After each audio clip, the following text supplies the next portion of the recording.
Let us pray in the name of the Father, and of the Son, and of the Holy Spirit.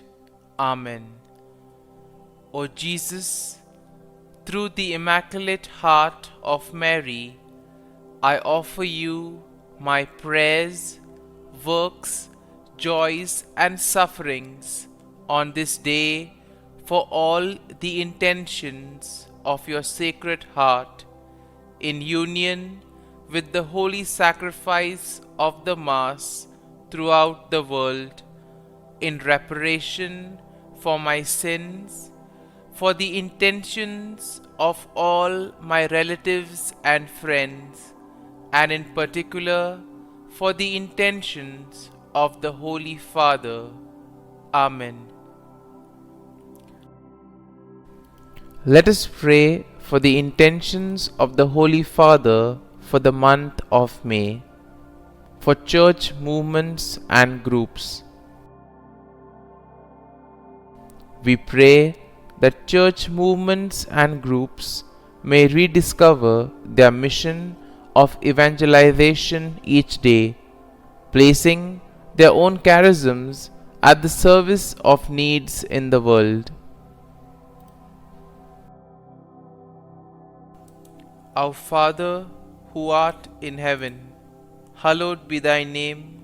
Thy kingdom come, thy will be done, on earth as it is in heaven.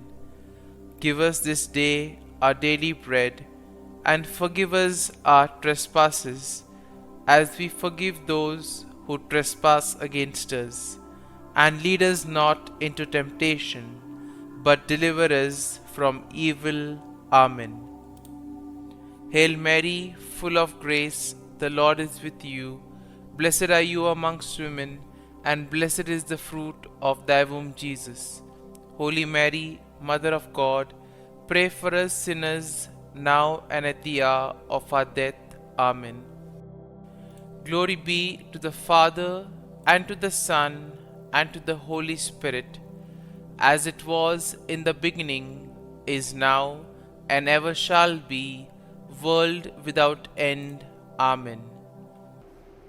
My dear friends, the Word of God welcomes us this morning.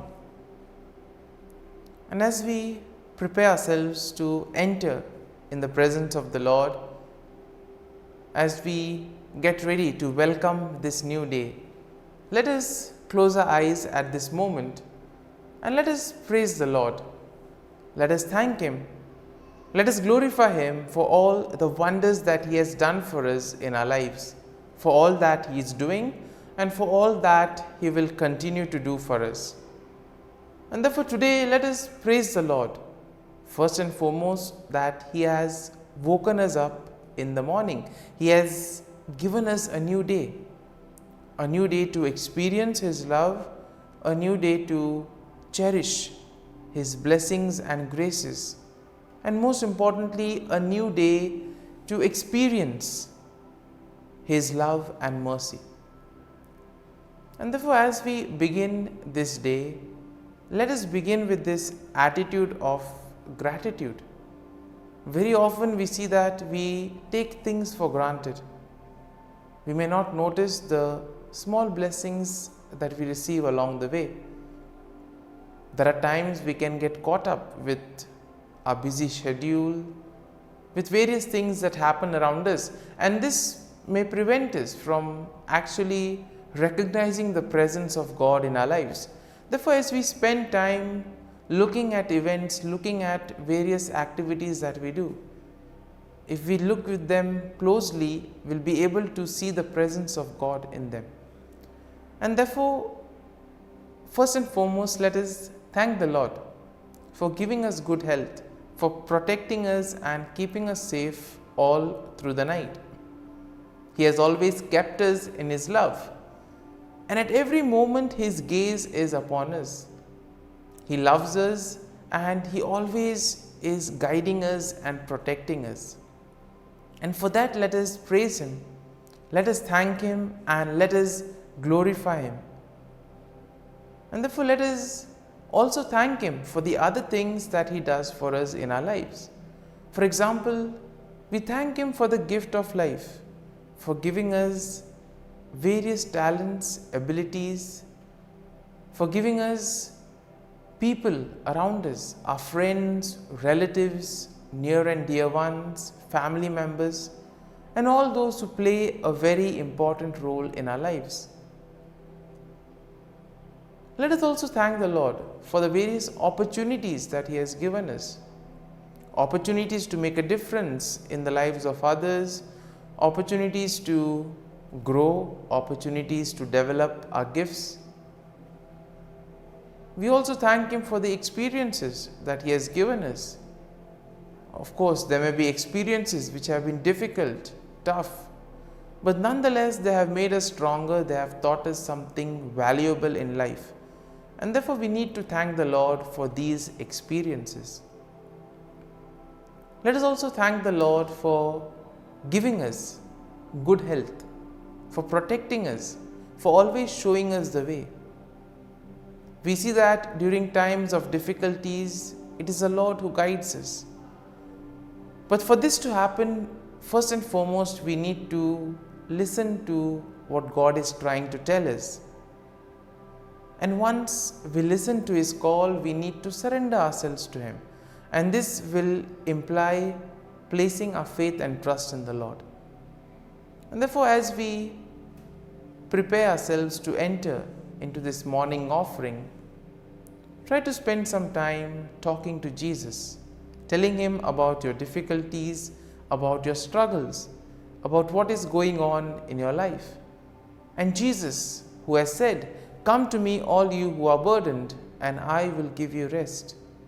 Jesus will give us the peace of mind that we all long for. And my dear friends, we pray that this day may be a day of joy and blessings in the name of our Lord Jesus Christ. And therefore today we shall reflect and meditate on Psalm 53, which is once again a lament psalm that is written by David. As usual, we shall have a general overview of the psalm and then we shall go into detail. Now, Psalm 53 focuses on the folly and wickedness of those who deny the existence of God. Now, this psalm is very similar to Psalm 14, and both psalms express the idea that denial of God's existence is a root cause of human wickedness. And therefore we see that overall Psalm 53 expresses the idea that human wickedness arises because we are not willing to listen to what God is trying to tell us, but on the contrary, we try to push forward our own agenda. Psalm 53 also expresses the fact that God will eventually bring salvation to His people. Now, David will contrast the foolishness and wickedness of those who deny God with the faith and hope of those who trust Him. And therefore, we see that the psalm will emphasize the importance of recognizing God's existence and turning towards righteousness. At the same time, it will also tell us to hope and trust in the salvation that comes from God. Now, verse 1 begins with the declaration that the fool says in his heart, "There is no God." Now, we see that this statement is a key theme of the psalm. And here we see that David emphasizes the point that those who deny God are fools. Those who deny God are corrupt, and in a way they have committed themselves to abominable deeds. And therefore he says that it is absolutely foolish to deny the existence of God. God who does everything for us in our lives, and if we deny Him, if we fail to recognize Him, then it's absolutely foolishness. Therefore he says, the fool says in his heart. And therefore we see that this is an important aspect of the psalm. Now verse 2 and 3 continue with David's description of those who deny God's existence. What does David say? David says that they are corrupt and have no understanding, and they have turned away from righteousness and become completely corrupt. And this has been their own doing. And therefore, he compares them to a people who eat up God's people like bread and do not call upon the Lord. So, this is exactly what happens when we tend to place our faith and trust in the worldly things. When we think that our gadgets, our technology can help us, can do everything and anything for us. And eventually we see that sometimes when all these things do not work, we are ultimately left with God, because He never leaves us, He never abandons us, He is always there to guide and protect us. And therefore verse 4 will begin with a plea for God to intervene and bring salvation to His people. Now David notes here that those who deny God have not been called upon, but that God will eventually bring salvation to His people. And therefore this whole aspect of salvation coming to those who have faith and trust in the Lord is an important aspect of this psalm. In verse 5 we have the conclusion of the psalm with the declaration of faith and hope. David notes that God will eventually restore His people and bring salvation to them. He also notes that his heart rejoices in God's salvation and that he will give thanks to God forever.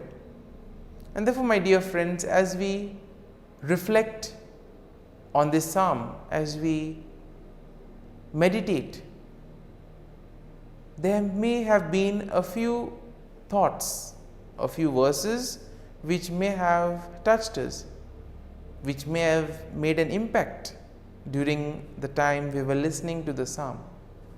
Let us go back to those thoughts, go back to those words and try to see what exactly touched you. And what is God exactly trying to tell you through those words, through those thoughts? And try to apply it to your life and see what you need to do. And here you will realize that the Lord is telling us to place our faith and trust in Him, because He is always there, guiding us, protecting us. He will never abandon us. And therefore, my dear friends, as we spend a few moments in silence, reflecting, allowing the psalm to take root in us, let us thank the Lord, let us place our faith and trust in Him. And let us ask the Lord to be with us, guide us, help us in our moments of difficulties, in moments of trials, to be with us, to comfort us, and most importantly, to show us the way, so that we may be able to radiate His love and mercy to the world around us.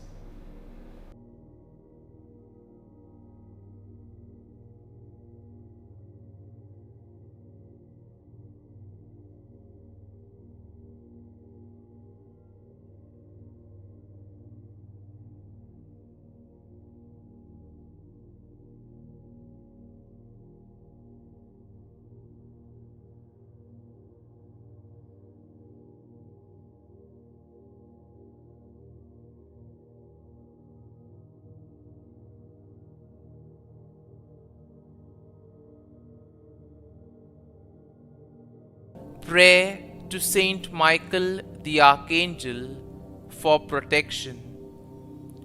Saint Michael the Archangel, defend us in battle.